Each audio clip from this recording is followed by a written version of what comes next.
Isaiah 40. God's people comforted. Comfort, comfort my people, says your God. Speak tenderly to Jerusalem, and announce to her that her time of hard service is over. Her iniquity has been pardoned, and she has received from the Lord's hand double for all her sins. A voice of one crying out, prepare the way of the Lord in the wilderness. Make a straight highway for our God in the desert. Every valley will be lifted up, and every mountain and hill will be leveled. The uneven ground will become smooth, and the rough places, a plain. And the glory of the Lord will appear, and all humanity together will see it. For the mouth of the Lord has spoken. A voice was saying, cry out. Another said, what should I cry out? All humanity is grass, and all its goodness is like the flower of the field. The grass withers, the flowers fade, when the breath of the Lord blows on them. Indeed, the people are grass. The grass withers, the flowers fade, but the word of our God remains forever. Zion, herald of good news, go up on a high mountain. Jerusalem, herald of good news, raise your voice loudly. Raise it, do not be afraid. Say to the cities of Judah, here is your God. See, the Lord God comes with strength, and his power establishes his rule. His wages are with him, and his reward accompanies him. He protects his flock like a shepherd. He gathers the lambs in his arms, and carries them in the fold of his garment. He gently leads those that are nursing. Who has measured the waters in the hollow of his hand, or marked off the heavens with the span of his hand?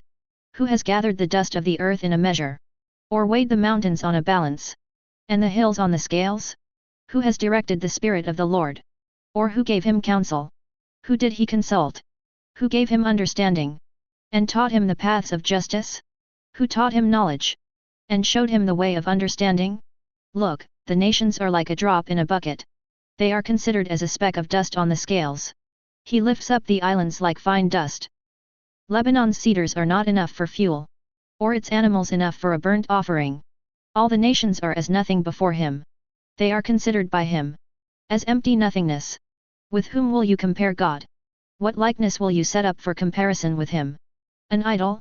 Something that a smelter casts, and a metal worker plates with gold, and makes silver chains for? A poor person contributes wood for a pedestal that will not rot. He looks for a skilled craftsman to set up an idol that will not fall over. Do you not know? Have you not heard? Has it not been declared to you from the beginning? Have you not considered the foundations of the earth? God is enthroned above the circle of the earth.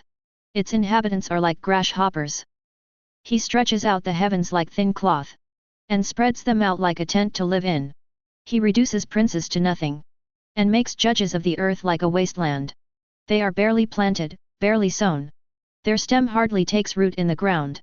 When he blows on them and they wither, and a whirlwind carries them away like stubble. To whom will you compare me?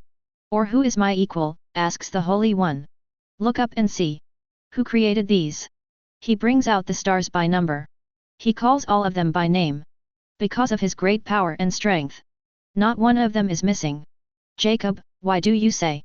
And Israel, why do you assert? My way is hidden from the Lord, and my claim is ignored by my God? Do you not know? Have you not heard? The Lord is the everlasting God, the creator of the whole earth. He never becomes faint or weary. There is no limit to his understanding. He gives strength to the faint, and strengthens the powerless.